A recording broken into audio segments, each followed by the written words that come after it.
গল্প আল্লাহর ভয়ে এক ফোঁটা অশ্রু।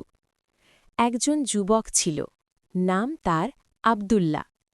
ছোটবেলা থেকেই সে নামাজ পড়ত, কিন্তু বড় হতে হতে দুনিয়ার কাজে ব্যস্ত হয়ে পড়ে। একদিন রাতে সে খুব ক্লান্ত হয়ে ঘুমিয়ে পড়ে, নামাজও পড়ে না। হঠাৎ গভীর রাতে তার ঘুম ভেঙে যায়। চারদিকে নিস্তব্ধতা, মনে এক অজানা ভয় কাজ করতে লাগল।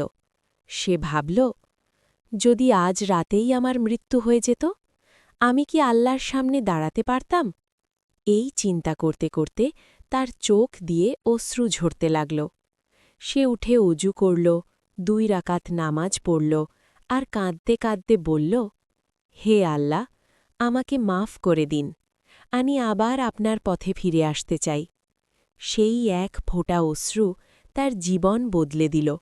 সে আবার নিয়মিত নামাজ শুরু করল, ভালো কাজ করতে লাগল। শিক্ষা: রাসূল সাল্লাল্লাহু আলাইহি ওয়াসাল্লাম বলেছেন, আল্লাহর ভয়ে যে চোখ থেকে অশ্রু ঝরে, সেই চোখ জাহান্নামের আগুন স্পর্শ করবে না।